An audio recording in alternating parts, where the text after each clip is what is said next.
students. So, ഇന്ന് ഞാനൊരു പുതിയ അപ്ഡേറ്റുമായിട്ടാണ് നിങ്ങളുടെ മുന്നിലേക്ക് വന്നിരിക്കുന്നത്. So, all of you welcome back to our YouTube channel. അപ്പോൾ പുതിയ അപ്ഡേറ്റ് എന്താണെന്നല്ലേ എല്ലാവരും ചിന്തിക്കുന്നത്. So, LBSന്റെ ഒഫീഷ്യൽ വെബ്സൈറ്റിൽ ഒരു ടെന്റേറ്റീവ് ഷെഡ്യൂൾ അവർ പബ്ലിഷ് ചെയ്തിട്ടുണ്ട്.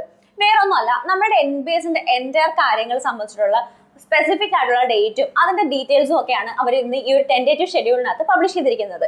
സോ നമുക്കൊന്ന് ഡീറ്റെയിൽ ആയിട്ട് നോക്കിയാലോ.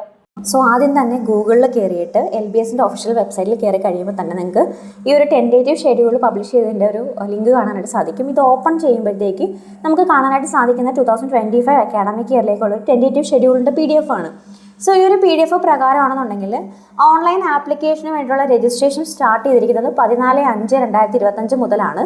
അതായത് മെയ് മാസം 14 മുതൽ നമുക്ക് അവസാനിക്കുന്ന തീയതി എന്ന് പറയുമ്പോൾ ജൂൺ 13 വരെയാണ്.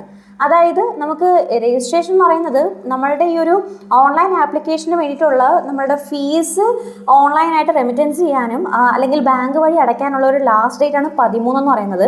പേയ്മെൻറ്റ് ചെയ്തവർക്ക് personal and academic data registration വേണ്ടിയിട്ടുള്ള ടൈം 17 വരെ അവർ നീട്ടി തന്നിട്ടുണ്ട്. അപ്പം ജൂൺ 17 വരെ നമുക്ക് ആ ഒരു ടൈം ലഭിക്കുന്നതാണ്. അപ്പോൾ ഇത് പ്രകാരം നമ്മളുടെ ഓൺലൈൻ ആപ്ലിക്കേഷൻ കൊടുക്കാനുള്ള ലാസ്റ്റ് ഡേറ്റ് എന്ന് പറയുന്നത് ജൂൺ 17 വരെ ആയിരിക്കും. പിന്നെ നെക്സ്റ്റ് വരുന്ന ഡേറ്റ് എന്ന് പറയുന്നത് ജൂൺ 28 അതായത് personal and academic data verify ചെയ്യാനുള്ള ഒരു ടൈമാണ് നമുക്ക് തരുന്നത്. സോ അതിന് വേണ്ടിയിട്ട് personal and academic data publish ചെയ്യുന്ന ഒരു ഡേറ്റാണ് 28 എന്ന് പറയുന്നത്, ജൂൺ 28 എന്ന് പറയുന്നത്.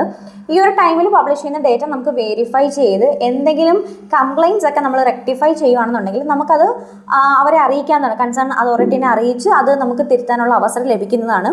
അതിൻ്റെ ലാസ്റ്റ് ഡേറ്റ് എന്ന് പറയുന്നത് 4 വരെയാണ് കേട്ടോ. ജൂലൈ 4 വരെ ആയിരിക്കും ആ ഒരു ലാസ്റ്റ് ഡേറ്റ് വരുന്നത്. നെക്സ്റ്റ് നമുക്ക് വരുന്നത് റാങ്ക് ലിസ്റ്റിൻ്റെ പബ്ലിക്കേഷനാണ്. പ്രൊവിഷണൽ റാങ്ക് ലിസ്റ്റ് പബ്ലിഷ് ചെയ്യുന്നത് 12/7 July 12 final rank list publish ചെയ്യുന്നത് നമുക്ക് ജൂലൈ 15 ആയിരിക്കും. ഓപ്ഷൻ രജിസ്ട്രേഷനുള്ള ടൈം സ്റ്റാർട്ട് ചെയ്യുന്നതെന്ന് പറയുന്നത് ജൂലൈ 15 മുതൽ ജൂലൈ 18 5 മണി വരെ ആയിരിക്കും ഓപ്ഷൻ രജിസ്ട്രേഷനുള്ള ടൈം അനുവദിച്ചിട്ടുള്ളത്. സോ ഈ ഓപ്ഷൻ രജിസ്ട്രേഷൻ വരെയുള്ള ഒരു പ്രൊസീജിയർ കഴിഞ്ഞു കഴിഞ്ഞാൽ നെക്സ്റ്റ് നമ്മൾ പോകുന്ന സ്റ്റെപ്പ് എന്ന് പറയുന്നത് അലോട്ട്മെൻറ്റ് പ്രൊസീജിയറിലോട്ടുള്ള സ്റ്റെപ്സിലേക്കാണ്.